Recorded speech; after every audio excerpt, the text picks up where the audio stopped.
Hi everybody. The holiday seasons are upon us and Thanksgiving is right around the corner, which means you're going to have to deal with your dysfunctional family. But it's okay because I'm going to tell you how to handle those less than desirable family members that we put up with every year. First is the creepy pervert uncle. As you see him making his way across the room, hugging all the attractive cousins and kind of filling them up, as soon as he's within earshot, you look to your nearest relative and you say, "Hi Ethel, didn't your family have scabies a few weeks ago? I got this weird red rash up my side. Doctor says it could be contagious, but what does the doctor know? Creepy uncle don't want to get no scabies, so he ain't gonna touch you." Problem solved. The next relative we have is usually the wife of creepy uncle, or she could be, a sister. She's pity me, everybody feels sorry for me, and you always approach her and you, "Aunt May, I haven't seen you in so long. How have you been?"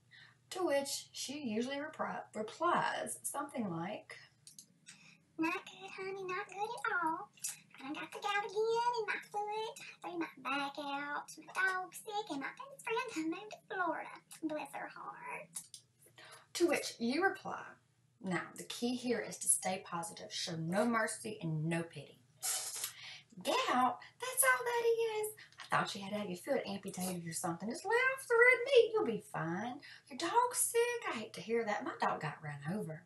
You throw your back out? Well, I can see you're up and going now. That's wonderful. Thankfully it wasn't your hip. Your best friend lives in Florida? That's awesome. My best friend lives in some crappy town in Texas. You're going to have so much fun when you visit her.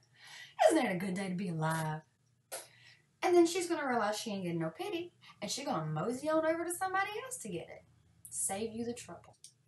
The next relative is the know-it-all sister-in-law cousin. She's a mom too. She has kids. She's so hip. She changed her name in college to make it sound more fancy. Even though her name's Bethany, I'm not calling her Bethany. But we all have that cousin, the one who's always undermining you. "You feed your kid French fries?" "No, we only eat locally grown, organic, gluten-free." "And they go to public school?" "No, my kids get the best education. They go to Our Lady of the Enchanted Forest, Secret Heart of the Dove of Love First Presbyterian Learning Center. That's the Lady Love Center for short." To which you reply, very enthusiastically, "I love what you're doing with your children, Bethany. The way that Henry threw his fork across the table and almost hit Aunt May in the eye. Athletic there. You've been working with him. He is a true athlete. I can tell you've been working with him. Yeah. And the way Madison told Grandma to go to hell earlier, she said it with such passion and conviction. I bet self-expression is big in the curriculum at the vagina school you speak of. Oh, and my children are terrified of playing with your children, but I assure you it's only because yours is so much more socially advanced than mine." Now for that last relative, the one that most of you women seem to have a problem with, your mother-in-law. Sometimes it's your own mom. My mother-in-law's great. My mom don't bother me much about it. It's good. But they're always undermining your parenting and making you feel like you are less. So I'm going to tell you a nice way to handle it. You just tell her, "You have done a phenomenal job raising your child. So phenomenal, in fact, that the adult they have become would never allow my unconventional parenting methods to ruin your precious grandchildren. However, after living with a product of your parenting for the past few years, there's a few areas you could use work in, and I've been keeping notes, as I know you keep notes on me also. If you ever want to get together and kind of compare notes, I would be more than happy to do that with you." And then she'll feel kind of done, and she'll leave you alone. Now, let's cover those two questions that we all get at Thanksgiving, and we all are tired of hearing it. The first question, are you having more? When are you having more?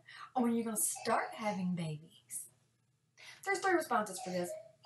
One, if you're not trying at all and you don't want any more, you just tell them, "I am very happy with the size of my family. However, if a high-grade nerve medication becomes more easily available to me and marijuana becomes legal in my state, or I can have a higher tolerance for alcohol, then I may consider having one more."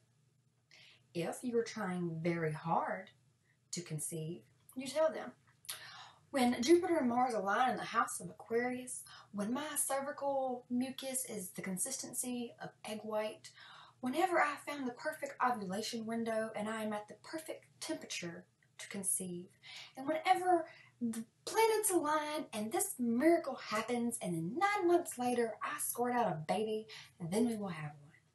Thank you for that painful reminder. They'll leave you alone. Nobody wants to deal with your problems. Then, if you don't care, just be outright with them. Like, hey, whenever we get it on and it takes, then we'll have another one. Now the last question. If you already have a bunch of kids, I know you've gotten it. Especially if you're pregnant, you get it a lot. It's the, you know what causes that? 2 options here. 1, play dumb. Just tell them. No. Do you? Can you tell us? Nobody wants to give you sex education at Thanksgiving dinner, so they'll leave you alone. The second option is to have fun with it. Just tell them, yes, we got curious and we decided to Google it. Who knew that sharing a toothbrush and a toilet would cause such beautiful miracles? I wonder if it was harder to get pregnant back before indoor plumbing. But don't you worry about my uterus, because we no longer share a toothbrush and he goes to the bathroom in the yard. And if they think you're stupid, they'll leave you alone. So everybody, enjoy your dysfunctional family, even the idiot ones, and have a little fun with them. And be safe and have a very, very, very happy Thanksgiving.